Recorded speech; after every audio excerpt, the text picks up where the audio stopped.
Students, अपन ने अपना अध्यावरणीय तंत्र जो था वो चैप्टर अपना स्टार्ट कर रखा था 21 का जूलॉजी में, जिसमें अपन ने क्या पढ़ लिया था, अपनी जो त्वचा होती है उस त्वचा की स्ट्रक्चर के बारे में अपन ने स्टडी की थी कि उसके दो प्रमुख स्तर कौन से होते हैं। ठीक है, उसके बाद में अपन ने पढ़ा था त्वचा की व्युत्पन्नों के बारे में, जिसमें अपन ने क्या पढ़ा था, अपनी जो रोम थी, रोम की स्ट्रक्चर अपन ने पढ़ ली थी। एंड अपन ने क्या पढ़ा था, अपनी जितनी भी त्वचा की जो ग्रंथियां थी, त्वचा में जो ग्रंथियां स्थित होती हैं उन ग्रंथियों के बारे में स्टडी कर ली थी। ठीक है, और त्वचा के स्तर कौन से थे अपने इंपोर्टेंट, दो ही स्तर थे जिसमें एपिडर्मिस एंड डर्मिस। जो एपिडर्मिस जो थी उसमें 5 स्तर पाए जाते हैं और जो डर्मिस जो होती है उसमें 2 स्तर पाए जाते हैं। अपन ने डायग्राम भी देखा था उसका। आज अपन डिस्कस करेंगे जो त्वचा जो होती है उसके फंक्शन क्या होते हैं, त्वचा के क्या क्या कार्य होते हैं। ठीक है, उनके बारे में पढ़ेंगे। अपनी बॉडी में अपनी जो स्किन होती है, ये स्किन क्या क्या वर्क करती है, उन सभी के बारे में अपन डिटेल से स्टडी करेंगे। वैसे मोस्ट अगर मैं बात करूं इस चैप्टर से क्वेश्चन आने की संभावना कहाँ से है, तो जो अपनी रोम जो है उस रोम की स्ट्रक्चर से कहीं से क्वेश्चन पूछ सकते हैं, या फिर जो अपनी ये अपन ने जितनी भी ग्रंथियां पढ़ी थी, जितने भी ग्लैंड्स मोस्ट इंपोर्टेंट है, जरूर किसी ना किसी एक ग्रंथि से कोई ना कोई क्वेश्चन आपसे पूछ सकते हैं। ज्यादा क्वेश्चन बनने के चांसेस वहीं से हैं, या फिर अपनी जो त्वचा की स्ट्रक्चर है वहां से क्वेश्चन पूछ सकते हैं। एक या फिर 2 नंबर का क्वेश्चन इस लेसन से जरूर आएगा। ठीक है, तो अब अपन बात करते हैं त्वचा के क्या क्या कार्य होते हैं, क्या क्या फंक्शन होते हैं त्वचा के अपनी बॉडी में। तो अपना टॉपिक है त्वचा के कार्य। ठीक है, तो अपनी जो स्टूडेंट्स ये यूनिट है ह्यूमन फिजियोलॉजी, मानव कार्य की फर्स्ट, इसका 21 का चैप्टर है इंट्यूमेंट्री सिस्टम ऑफ ह्यूमन। ठीक है, अब जो ये ह्यूमन फिजियोलॉजी का पार्ट फर्स्ट है, ठीक है, जो एग्जाम में कितने मार्क्स का आता है, 7 मार्क्स का। ठीक है, अपनी जो नेक्स्ट यूनिट है वो क्या है, ह्यूमन फिजियोलॉजी सेकंड, मतलब मानव कार्य की सेकंड, वो भी एग्जाम में कितने नंबर की आती है, 7 मार्क्स की। तो अपने टोटल 12th क्लास में क्या है, मानव कार्य की या ह्यूमन फिजियोलॉजी की 2 यूनिट्स हैं, उसके 2 पार्ट्स दिए गए हैं और दोनों ही पार्ट्स एग्जाम में कितने नंबर के आते हैं, टोटल 14 नंबर के, 14 मार्क्स के। ठीक है, तो अब अपन डिस्कस करते हैं त्वचा के कार्यों के बारे में। सबसे पहले कार्य है सुरक्षा प्रदान करना। फर्स्ट अगर फंक्शन की बात करें, त्वचा का क्या कार्य है, सुरक्षा प्रदान करना। जो त्वचा जो होती है, अपनी स्किन जो होती है, उस स्किन पर क्या करती है, सुरक्षात्मक आवरण बना देती है। ठीक है, सुरक्षात्मक आवरण बना देती है, जिसकी वजह से क्या होता है, जो अपने शरीर के आंतरांग जो होते हैं, मतलब आंतरिक अंग जो होते हैं, उनको प्रोटेक्शन प्रदान करती है, उनको सुरक्षा प्रदान करने का कार्य करती है। किससे सुरक्षा प्रदान करती है, जब बाहर से कोई चोट वगैरह लगती है, कुछ रगड़क लगती है किसी की, तो इस प्रकार से क्या करती है, ये उस सुरक्षात्मक आवरण के थ्रू जो आंतरिक अंग है उनको सुरक्षा प्रदान करने का कार्य करती है। और जो बैक्टीरिया, जीवाणु वगैरह जो होते हैं उनको भी बॉडी में अंदर जाने से रोकती है अपनी स्किन। और त्वचा के व्युत्पन्न से जो संरचनाएं बनती है, त्वचा के व्युत्पन्न से कौन सी संरचनाएं बनती हैं, अपन पढ़ के आए हैं, अपने जो नाखून है, बाल हैं, ये त्वचा के व्युत्पन्न से बनने वाली संरचनाएं हैं। इन संरचनाओं के द्वारा भी क्या करता है, अपनी जो त्वचा जो होती है, ये त्वचा कोमल अंग जो होते हैं उनको सुरक्षा प्रदान करने का कार्य करती है। और त्वचा जो होती है ये जलरोधी का कार्य भी करती है। और तीव्र प्रकाश में, जब तीव्र प्रकाश होता है उस समय अपनी स्किन जो होती है, वो स्किन अपनी सूर्य से आने वाली जो पराबैंगनी किरणें होती हैं, उन पराबैंगनी विकिरणों से भी अपने को सुरक्षा प्रदान करती है। ठीक है, अगर नेक्स्ट फंक्शन की अपन बात करें तो इसमें क्या आएगा, ताप नियमन। अब ताप नियमन किस प्रकार से करती है अपनी स्किन, जैसे कि अपन जानते हैं अपना एनवायरमेंट जो होता है, उस एनवायरमेंट का टेम्परेचर कम या ज्यादा होता रहता है। ठीक है, कभी ठंडा मौसम आ जाता है, तो कभी गर्म मौसम आ जाता है, या कभी नॉर्मल टेम्परेचर रहता है। और उस टेम्परेचर में भी, उस एनवायरमेंट में भी अपन क्या करते हैं, आराम से अपना जीवन व्यतीत कर लेते हैं। किस वजह से, क्योंकि ह्यूमन बॉडी का जो टेम्परेचर होता है वो क्या होता है, वो एकदम नियत होता है। ठीक है, समतापी होते हैं अपन, मानव जो होता है वो एक समतापी प्राणी तो होता है, और उसका टेम्परेचर जो होता है वो भी फिक्स होता है। अगर मानव ह्यूमन या मानव बॉडी का टेम्परेचर अगर अपन फ़ारेनहाइट में देखें तो कितना पाया जाता है, समथिंग 98.4 डिग्री फ़ारेनहाइट। ठीक है, और वैसे अगर अपन देखें, वैसे 37 डिग्री सेल्सियस टेम्परेचर अपना पाया जाता है सेल्सियस में अगर अपन देखें। ठीक है, इतना टेम्परेचर जो होता है वो ह्यूमन बॉडी का एक फिक्स टेम्परेचर होता है।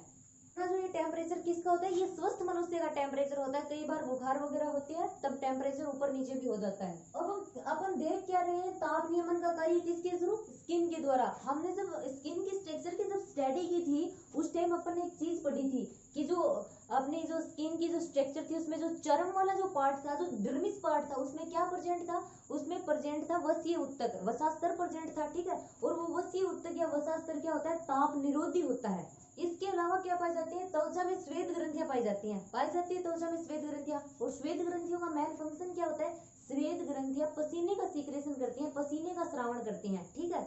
जब श्वेत ग्रंथियों के द्वारा पसीने का स्रावण किया जाता है तो वो पसीना स्किन के ऊपर भाप बनकर उड़ता है, जिससे क्या होता है, अपनी बॉडी का जो टेम्परेचर होता है वो ठंडा हो जाता है, बॉडी का टेम्परेचर पसीने की वजह से थोड़ा कम हो जाता है। इस प्रकार से अपनी स्किन क्या करती है, ताप नियमन में अपना रोल प्ले करती है। वैसे ताप नियमन का जो कार्य होता है वो किसके द्वारा, अपना ब्रेन जो होता है, ब्रेन की अपन स्टडी भी करेंगे मानव मस्तिष्क की, उसमें हाइपोथैलेमस पाया जाता है। हाइपोथैलेमस में ताप नियमन के लिए नियमन केंद्र पाया जाता है। वो क्या करता है, वो ताप जो होता है उसको नियंत्रण या कंट्रोल करने का कार्य करता है।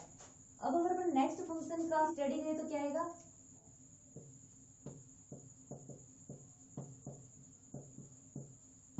अब इसमें क्या होता है, अपनी त्वचा जो होती है उसमें अपन पढ़ गए हैं, त्वचा में क्या होते हैं, वसीय उत्तक प्रेजेंट होते हैं, और वसीय उत्तकों में क्या होता है, वसा का संग्रह होता है, ठीक है, जो क्या है, खाद्य भंडार का कार्य करती है।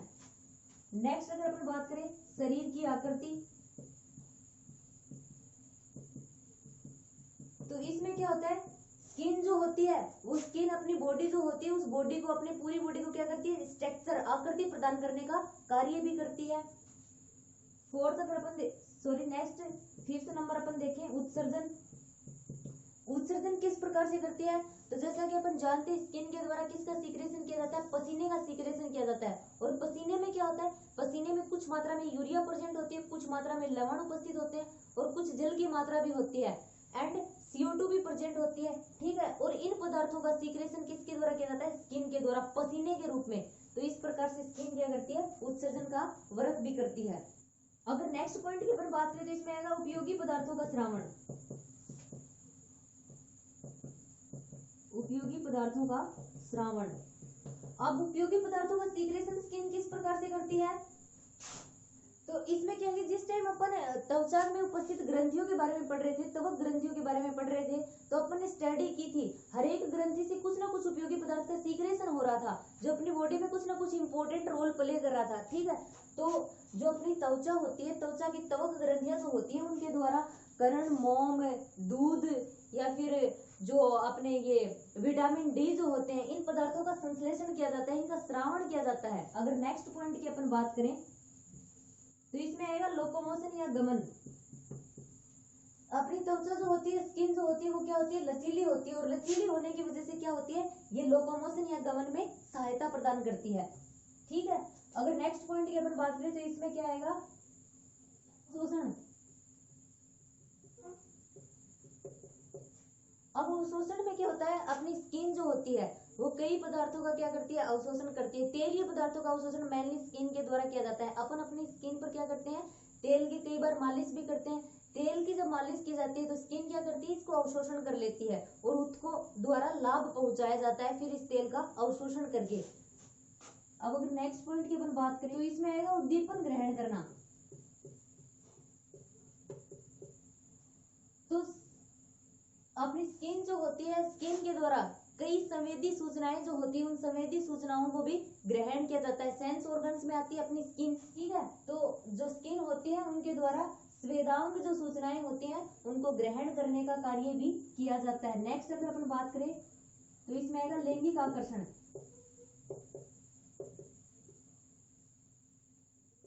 लैंगिक आकर्षण या सेक्सुअल अट्रैक्शन। और सेक्सुअल अट्रैक्शन में किस प्रकार से उपयोगी अपनी स्किन, तो इसमें क्या होता है, अपने बालों का कलर, बालों के विन्यास, ये सब अपन ने पढ़ा था। बालों का कलर स्किन में किन के द्वारा, रंगावरण जो होते हैं उनके द्वारा बालों को कलर प्रदान किया जाता है। एक जब अपन त्वक ग्रंथियों की बात कर रहे थे तो उसमें वक्षण ग्रंथि या मूलाधार ग्रंथि का अपन ने डिस्कस किया था, ठीक है। मूलाधार या वक्षण ग्रंथियों के द्वारा क्या किया जाता है, गंध जो होती है उसका सीक्रेशन, गंध युक्त पदार्थ का सीक्रेशन किया जाता है, ठीक है। और ये गंध युक्त पदार्थ क्या होता है, सेक्सुअल अट्रैक्शन जो होता है, लैंगिक आकर्षण में महत्वपूर्ण रोल प्ले करता है। नेक्स्ट पॉइंट की अगर बात करें तो इसमें क्या आएगा, दांतों का निर्माण,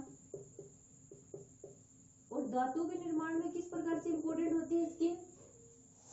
दांतों के कुछ भाग का निर्माण जो होता है वो किसके द्वारा होता है? दांतों के कुछ भाग का निर्माण जो त्वचा जो होती है, त्वचा के चरम पार्ट से होता है, ठीक है, चरम भाग से होता है। दांतों के कुछ भाग का निर्माण त्वचा के चरम भाग से होता है। और दांत जैसे कि अपन जानते हैं भोजन चबाने के काम में आते हैं। अगर आगे अपन इसके फंक्शन देखें तो इसमें एक पुनरुद्ध भवन भी आता है। पुनरुद्ध भवन क्या होता है? रीजनरेशन की प्रोसेस क्या होती है?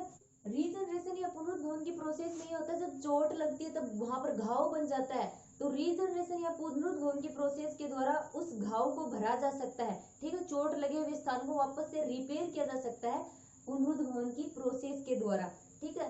यहाँ ये तो हो गए अपनी त्वचा के फंक्शन, कितने कार्य होते हैं त्वचा के। अगर लास्ट में एक पॉइंट की मैं बात करूँ तो क्या है, इंपॉर्टेंट क्वेश्चन बनता है अपना, और इंट्यूमेटरी सिस्टम या फिर अध्यावरणिक तंत्र जो अपना ये लेसन है, इसकी लास्ट लाइन ही है इस लेसन की ये, कि त्वचा को हरफनमौला का अंग क्यों बोला गया है? त्वचा जो होती है इसको हरफनमौला